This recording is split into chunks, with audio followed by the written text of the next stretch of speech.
Maraming mga nag-comments doon mga kapriyon sa ating mga tips about dito sa insulation. Actually mga kapriyon, pag sinabing tips, ang ibig sabihin niyan, authoritative additional information. Ibig sabihin, discretion mo na yan kung susundin mo or hindi. Naka-experience na ba ako kay Caprion? Kasi kami, every time na magpapalit kami ng mga brand new units, palit kami lahat ng mga piping insulation. Lahat. Pipings, field control wirings, palit lahat. Nasubukan nyo na ba? Pag nagpalit kayo ng mga pipings, yung mga luma, pag tinanggal mo ito, halimbawa, tinanggal mo to. Pag tinanggal mo to, may mga tubig-tubig yan. Tapos pag pinisil mo yan, may lalabas. So ibig sabihin, yung lamig ng tubo, habang umaandar yung mga aircon natin, lalo na yung mga inverter, na hindi yan nagka-cut off, kundi continuous operational niya.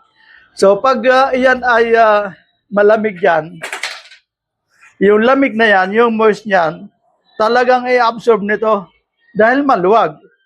Unlike pag mahigpit, talagang walang moist na absorb yan.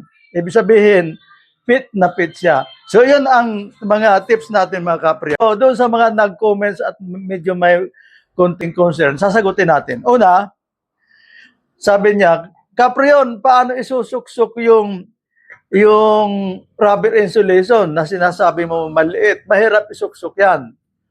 Actually mga kapre, hindi naman actually mahirap.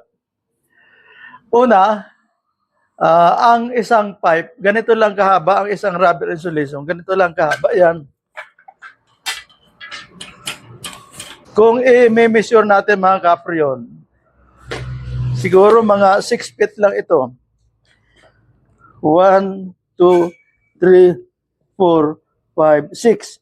So 6 feet ang isang rubber insulation. Pag sinuksok mo yan, kahit na masikip yan, hindi ka mahirapan. Dahil hindi mo naman bibiglain. Kung halimbawa, mahaba, okay lang, ilatag mo yung isang roll yung copper tube mo, kung anong haba kailangan mo, saka mo na isuksok. So, hindi naman masyado mahirap ipasok yan. Pangalawa ang nag-comment, sabi niya, Caprion, bakit naman maghanap pa ng tubig yung insulation? Hindi ba kayo naglalagay ng rubber tape? Actually mga kapriyon, hindi kami naglalagay ng rubber tape.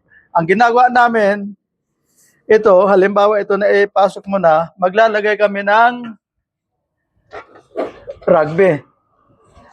Yung rugby, pupunasan mo lang dito, pupunasan mo lang dyan, magkabilaan. Huwag mo muna isalpak dahil kailangan may curing time yan, mga 2 minutes. So, sabang nagsusukso ka ng mga insulation, every may mga joints dyan, lagyan mo rugby. Una-una, pag nalagay ka ng rubber insulation yan, uusbong yan. Pag binalutan mo ng tape yan, makikita yung hindi maganda. Alam mo na yung lagi maganda sa atin yung presentation. Pag may rubber tape yan, pag binalutan mo ng polyethylene tape yan, magkakaroon ng umbok. So, hindi na magandang tingnan. Pangalawang comment naman dito, kailangan niyang kapriyon. Mayroong engineering explanation. Kapriyon naman. Ito mo naman, kailangan pa ng mga engineering explanation yan.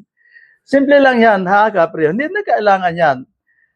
Mas maganda, mas mahigpit para yung absorption ng tubig hindi mapupunta dito.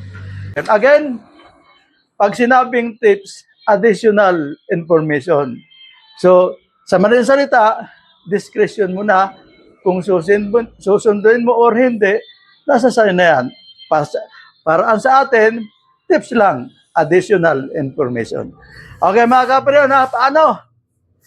Salamat ulit ha. God bless.